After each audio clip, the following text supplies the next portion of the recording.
Hey, this is Meridith Elliott Powell, and it is Saturday morning, 8 a.m. Eastern, the new time that we're going to be coming to you every week with a Sales Logic. Hanging out here, Mark, it is New Year's Eve 2022. And we're doing the show as we always do on Saturday mornings. And hey, we got a great topic this morning because, again, it fits with the new year. The topic is what makes a great annual sales plan. We got a great question from a person who runs an insurance agency. And I'll tell you what, people are going to really be able to relate to it. A book that I don't think anybody's heard of, but I've been reading it and I love it.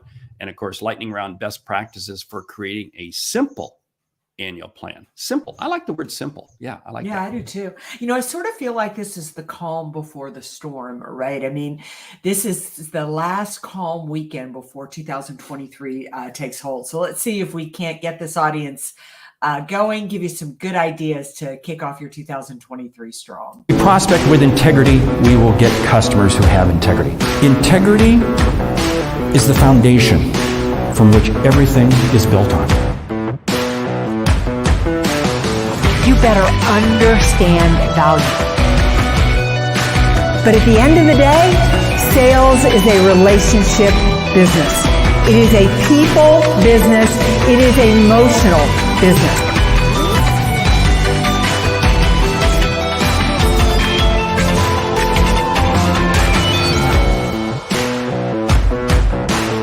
This is Sales Logic. And the power of scheduling automation has never been more important than it is today. Your sales team needs a solution to easily meet with prospects at the right time every time. With Calendly, you can turn more meetings into revenue, accelerate your sales cycle, and increase your win rate when you use Calendly to automate your scheduling. Finish the year strong and request a demo of Calendly today. Link is in show notes. Okay, Mayor, why don't you tell the audience how the show works? All right. So every week we come to you with Sales Logic, and we kick off with the best part of the show, and that is a question from you, the audience. So if you want to be a part of Sales Logic, reach out to Mark, reach out to me, or just go to saleslogicpodcast.com. We've just redone and updated that website, so I encourage you to take a look at it.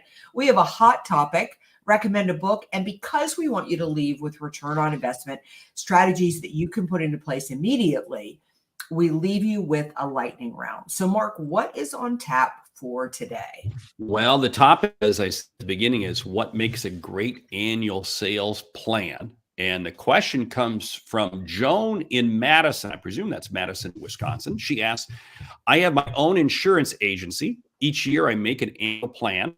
And each year by April, I feel like I need to start over. What should be in the plan and what should not be in it? I suffer from setting goals that are simply not attainable. This brings back corporate nightmares to me, but we'll get to those later on. The only corporate nightmare it brings back to me is the fact that usually we were in June before we got our goals for the year. We were being measured, but usually we didn't get them.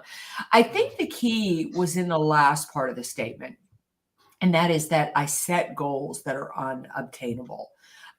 Really a good sales plan pushes you a little bit, but sets goals that are truly realistic, that you want to set, that you can achieve, because that keeps you motivated and makes you feel that the progress that you make. Oh, I think that is so spot on. The goals. I got to replay the corporate nightmare. Is the last thing I was affected. It's one of the reasons I left. The CEO and I did not get along, and we are a Fortune 100 company, and we create the annual plan. And literally the day after the annual plan was signed off on by the board, we were starting to change the annual plan. I mean, it's like we used to go, why do we create this? Because it was all smoke and mirrors just to buy the CEO some more time. And it was absolutely pathetic. And Joan, this is the issue. Simplify it and make it goals that you can attain. Mary, you said it right. Stretch, but don't make them stupid. It was just stupid. There's no way we could attain the numbers. Yeah. And you wonder why people fall off their annual plans. I also think the other thing is that, she mentioned the fact that she's got to change that plan by April. I actually applaud that. You actually should be changing your plan by April. Here's another thing about business plans is that we assume they're done when we complete them and walk out of the room. And the truth is, you want to make a fluid plan that is constantly updated and shifted. I mean, what if one of your big competitors goes through a merger or an acquisition? That will change your plan. What if there is a shift in the economic situation, good or bad? That will change your plan. What if you have a supply chain issue or, inventory challenges? Those will all change your plan. If you're down in the number of salespeople or you hire more salespeople, all of those things will change your plan. I'm going to push back a little bit here. Let's kind of explore this, because I do agree that you got to tweak your plan as you go through the year. Nothing wrong with that. But you don't systematically throw it out with the bathwater. You don't dump the whole thing. And that's what I see too many organizations do. Because here's the whole thing. When you adjust your annual plan, are you adjusting it to external factors that you had no control over or no insight over? Or are you adjusting it to inside factors that you failed to prepare for? And it's the latter one that drives me crazy. Because what it means is you just failed to really develop the plan right from the beginning. So go and give an example of that. Well, like for instance, okay, we are systematically going to have to cut 20% of our sales force. Okay. So there are some external factors that are driving that. Okay. I get that. But internally, wait a minute, we should really know that there could very well be some cuts we have to make to the sales force this year. Okay. I was talking with a gentleman yesterday, and he said, this is absolutely mind blowing, but we're going into our sales kickoff meeting in 8 days. And oh, by the way, on Wednesday, and that's 4 days before they leave for their SKO, in another country, unbelievable trip, they're going to let go of 20% of their sales force. Now, Think about that for a moment. Think about that for a moment. So you're going to go into SKO with people who aren't there, who were going to be there. Now, the challenge I asked him, I said, was that in your annual plan? He said, no, it wasn't. I said, why? Now, again, we didn't have time to drill down and go all the way through it. But if you're not doing a deep enough exercise to understand your business and the marketplace before you build your plan, then all you're doing is building dreams. Yeah. I've been obsessed with Southwest Airlines this past weekend, and just the mistakes that they made, because everything that I think that, we all sit there and judge them. But the truth is, the three biggest mistakes they've made, we all are at risk of making in our own businesses. But if I am selling for Southwest Airlines, I'm going to tell you that the plan that was put in place for sales for 2023 is no longer applicable and will need to be adjusted and changed, because they've destroyed their reputation. And what I'm going to be able to sell, what I'm going to be able to close, you still want to push me. But to keep that team motivated, you're going to have to make some adjustments. That's an internal factor that the CEO and the C-suite professionals and the board did not manage well, but they have messed up the ability for the sales team to achieve their goals. Okay, now I'm going to say, see, that was an internal factor. Mm-hmm. They failed to quantify. They knew they had weak systems. But again, it was just, okay, we're going to keep working our way through it. And, this is, the example I've used with Southwest Airlines is like the person who has a car and they fail to maintain their car. I don't want to spend the money on maintenance. And then the car breaks down at the wrong place at the wrong time. And suddenly the repairs are astronomically more expensive, and the grief and issues that they go through. Guess what? That's what Southwest is, because they failed to spend the resource. So that was an internal issue. So again, are you doing a deep enough research? Now, how does that impact Joan and Madison? Here's the situation, Joan. Are you understanding what your organization, now we don't know how big her agency is, how many people she has, et cetera, et cetera. but are you taking into consideration, for instance, Joan, we'll just say typical small business. You and I go through this all the time. What happens if one of your people leave? I'm always thinking that in the back of my mind, what happens if one of my people leave? How am I going to backfill that position? How do I get that work done? That's baked into my plan, because otherwise I'm not going to be ready for next year. So when we make changes because of things we fail to see, I'm sorry, I got to call that out as being kind of stupid. Yeah, I think in a corporate environment, I think it can be challenging though. And I guess what I'm just cautioning is be open and okay, because one of the things you want to do with a sales plan is keep your team motivated. For instance, last year I have a company that had a massive supply chain issue and then a recall on top of it. Their suppliers, massive supply chain, and then a recall. What that sales team could do was dramatically limited.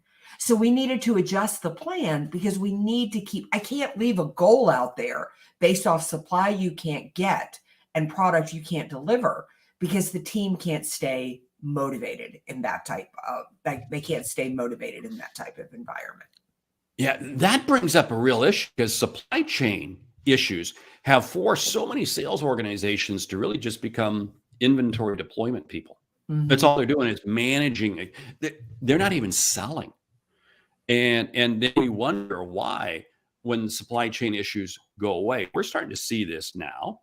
And suddenly the sales force has no capability to sell because they haven't been selling in a couple of years.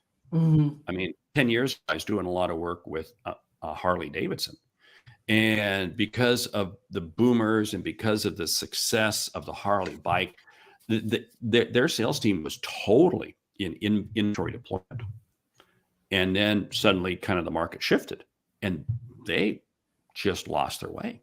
They totally lost their way. Yeah. Well, I also think another place that you need to focus if you want to make your sales strategy successful is you definitely have the goals, but you need to focus on the actions.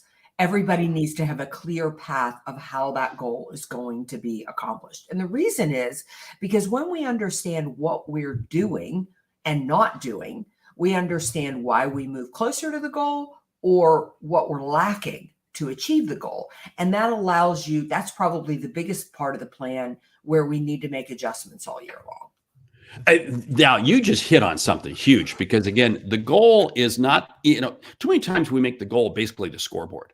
Mm-hmm. What's the score? The scoreboard is a reflection of all the actions that have gone into it. And again, when we talk about, how do we create an annual sales plan? It's one thing to create the goals, but what are the steps? What are the actions you're going to take to get to that point? I say right now, the 2023 calendar is our friend. It's our friend because we have a full year. But with each passing day, it becomes more and more of our enemy because time waits for nobody. And so if I'm not baking into my plan, again, I go back in my early days of corporate and building plans. We would build an annual plan, and then we'd have a 5-year plan. And it was always like a hockey stick. We just have this little growth. And then in year 4 and 5, we'd have this astronomical growth. And we always just kept moving the hockey stick further and further along. It's like, oh, please, people. We have no ability. But in that case, we were developing those plans. Why? To appease the street, to appease the financial markets. And yet, truth be known, they were made up as, they were a joke. So when we talk about a great annual sales plan, go back to your first comment, it's got to be something you can attain, something simple. And I think the more clear, I don't know about you, Mark, but I put my goals in place, and then other than quarterly, I don't look at my goals. I do look at my actions. I have goals around the number of calls I need to make, making sure that I keep X amount of people within my pipeline. Like I know how much needs to be in my pipeline, how many proposals I need to write, how many proposals I should close, how many sales calls I need to make in order to close the number that I need to close. Now it's not 100% accurate, but I know that if I do these actions, I will hit my numbers. However, if the marketplace becomes, we were talking about this yesterday in our mastermind. Typically, I pick my top 100 every year that I'm going to focus on. And this year I picked my top 150. And the reason I picked my top 150 is because I do think that I'm going to need to increase activity in 2023. So that is where the bulk of my focus is. And I think if you want to run a successful plan, especially if you're a sales leader, sales manager, the biggest place that you can help your team is to focus on the behaviors and the actions they're taking and figure out how they're achieving the goal or not achieving the goal. I love that because it's focused on the activity. And oh, by the way, for those of you listening, Meridith is #overachiever. She just expanded her pipe by 50%. So you catch that. But now let's back this up though. See, it's the activity, it's the action. This is the again, annual plans don't have to be complicated. I think we're all guilty of sitting down and fantasizing and creating these big, complicated annual plans. And if you do the simple steps well and master the simple steps, it is amazing how everything else begins to fall into play. But like you have, you and I both have very specific activities that we know if we do these activities, we ultimately achieve these results. And don't overbake it. Don't overbake it. Yeah, I would definitely think that. The other, I think is so important that people don't think about is if you're successful right now, if you hit your goals last year, you think you don't need to focus on the actions or hold yourself accountable day in and day out. But think about this. Think about an elite athlete. Elite athletes hit plateaus. They train, and then they're just not getting any better. So they work with a trainer, they work with a coach to talk about how to shake up the workout routine so that they get their body in better shape so that they can go to the next level. That is why even if you're excelling at your sales strategy, you need to track your behaviors because you will plateau.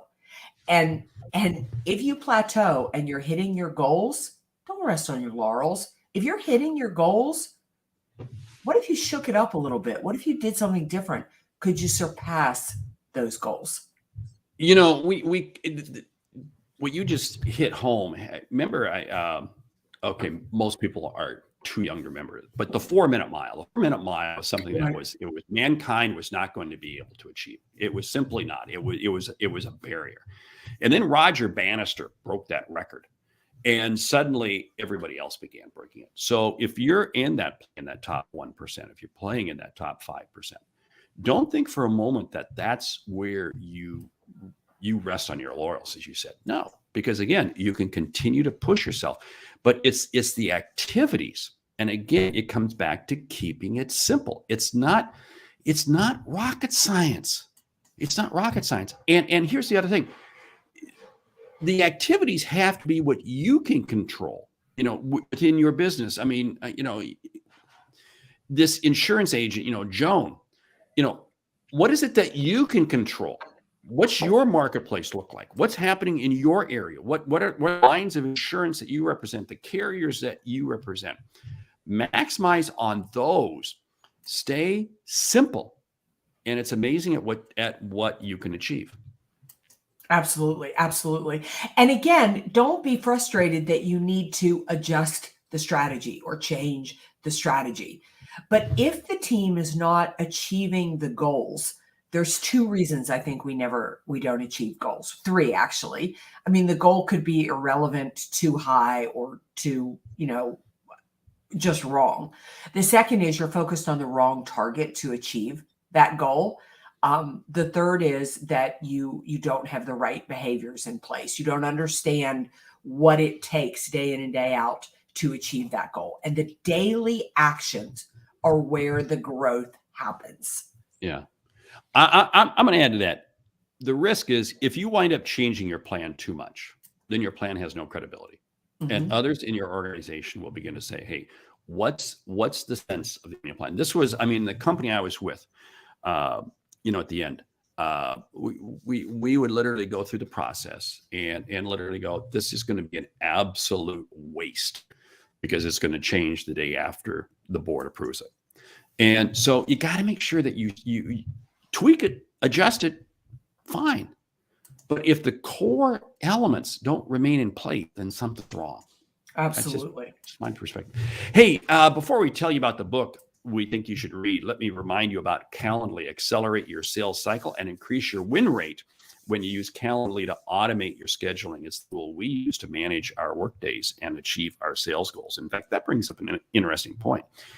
You know, people have to ask themselves, what's their calendar look like the first week of the year? Because one of the things you got to be doing the end of December, and it's too late now, but making sure that you got meetings on your calendar booked for that first week, because otherwise you sit there and you've just wasted 2% of the year. And let me tell you something, that first slow week winds up being a second slow week. And then suddenly you've wasted the entire month of January. Okay, I'll get off that soapbox. Okay, the book is by Don Bard. Now, nobody's heard of this book. It's called The Perfect Plan. I've not heard of it. Yeah, well, there you go. And I was referred to this by our good friend Larry Levine, and I'm only about halfway through it. What I like about it is he very simply breaks it down and saying that the perfect plan is far more emotional than you realize. Now, stop and think about that. We always like to think it's factual. It's factual. And yet what's interesting is after a decision is made, the facts tend to be forgotten, but the emotional state remains. So the perfect plan is not only the perfect plan factually, but got to resonate emotionally with you and all the other partners involved. That's a kind of a fascinating head spin. And he shares a number of stories about major plans that he's built over the years with companies, and shared how what it comes down to, it's the simple things. It's the simple things. And again, this is why it's so critical. Focus on the simple and everything else falls into place. Yeah, you know, everybody's always looking for the magic bullet, right? And there isn't a magic bullet. It's the same foundations. I love John's question here. To the point of my funnel and the fact that I've gone from 100 to 150 contacts. What changes on your pipeline numbers versus last year are you adjusting? Such a great question. So, John, first of all, I know I have a clearly defined target. I have a clearly defined number of sales calls I need to make a week, clearly defined number of sales follow-up calls, number of proposals I need to write, number of proposals I need to win, and number of proposals I need to lose. That's what I track every single year. And to your point, for 2023, I've increased my activity in every single one of those arenas by about 35 to 50%, somewhere in there. The other point is I've gotten really clear on my target market. Time is going to be challenging. See, I just increased my activity, right? I have more to do and the same amount of time in 2023. So I have to be far more clear and far more harsh on who stays in my pipeline and who doesn't. For instance, I was going through my CRM, and as I was putting this 150 together, and people that I followed up with last year, I just turned over to my newsletter list. They'll hear from me once, maybe twice a year through an automated piece. But a really, really good question. Again, worst case scenario, I'm wrong. The economy's amazing next year, and we don't get anywhere near recession. And I've increased my activity. I have more coming through the pipeline. I get to be more selective and I get to raise my prices. Worst case scenario, I'm 100% right. And the marketplace is challenging next year. And I think it'll be more challenging in the back half of the year. Well, I'm 6 months ahead of that and I'm prepared. So that was the reason for me adjusting the plan now. But again, such a good question on your part in all of those pieces. And that's where I focus my time and my attention. And I love that, because there are two things. A, when you shared that with our mastermind group, we pushed back on you because, again, how are you going to go? But again, you've had the experience of the 100. So you know what the actions, what the activities are. and you walked us through exactly how you're going to scale. And that's the whole thing. It isn't just setting a number out there. It isn't just setting a number, but it's the actions and the activities that you got to do on a regular basis to be able to make that happen. Because I remember we shared, are you just setting this? Are you just kind of throwing this up in the air and seeing what happens? No, you had a very deliberate plan. Hey, we got to get moving along here to the lightning round. Best practices for creating a simple annual plan. Go. Number one, make your goals really, really measurable. 2, keep it simple. Don't try to overcomplicate things. I wouldn't go in line with keeping it simple. Don't go more than 3 to 5 goals. I mean, more than 3 to 5 goals, you get overwhelmed and you can't achieve it. Put in place goals with activities, very specific activities. That's where you get granular. The activities you put into play to achieve your goals. Track and measure those activities. I'm a fan of every Friday morning, I set aside 30 minutes and I just look back on where I spent my time that week. What activities yielded me results? What activities were a waste of my time, and adjust accordingly. Set small goals for every week and for every day. In other words, I have what I call the 10 a.m. rule. By 10 a.m., I want to accomplish something significant. And that helps me set the tone for the day. Yeah, I would say track what you're losing for a number of reasons. Number one, it helps me understand if I'm focused in the right areas. Number two, if I'm not losing deals, my price isn't high enough. I should be losing some opportunities. Take a look at one very simple thing. Is what I'm doing, the activity I'm doing, is it revenue producing or helping me achieve my goals? If it's not one of those two, don't do it. Yeah. Keep your plan front and center. It should be fluid, something you look at least on a weekly basis, and something that you hold yourself accountable to. And I'm going to wrap up here by saying that, well, I'll let you share one after this. Always make sure that you evaluate, set aside time. Mary says she does it on a weekly basis, but set aside time on a monthly basis, normally, to just say, what are the minor tweaks I need to make to ensure I stay on track for my plan? Yeah. And, if you're a solopreneur, share your plan with somebody else. Make sure that somebody else understands what you're doing, is able to give you feedback and holding you accountable, and find somebody who supports your plan. It's not their goals that they want you to achieve. They support your goals and what you want to achieve. I love that, because it's all about having accountability and having somebody who can help you along the way. Hey, with that, we want to say a huge thank you to Calendly for helping us manage our scheduling needs through automation and for their sponsorship of the Sales Logic podcast. Be sure to visit the link in our show notes and request a demo of Calendly today. With that, we want to say, hey, thank you for listening to Sales Logic this week. If you like what you hear, subscribe, rate, and review the show on your favorite podcast app. If something we've said has earned you $1, hey, consider telling a friend, because it's how we grow when we help you grow. I'm Mark Hunter. And I'm Meridith Elliott Powell. And remember, when you sell with confidence and integrity, uncertainty suddenly becomes your competitive advantage, and the sale becomes logical. All right. Happy New Year, everybody. We'll see you right back here next week. We'll kick off 2023 with another set of strategies and ideas of how you can sell more effectively. Have a great New Year's Eve and a good start to 2023.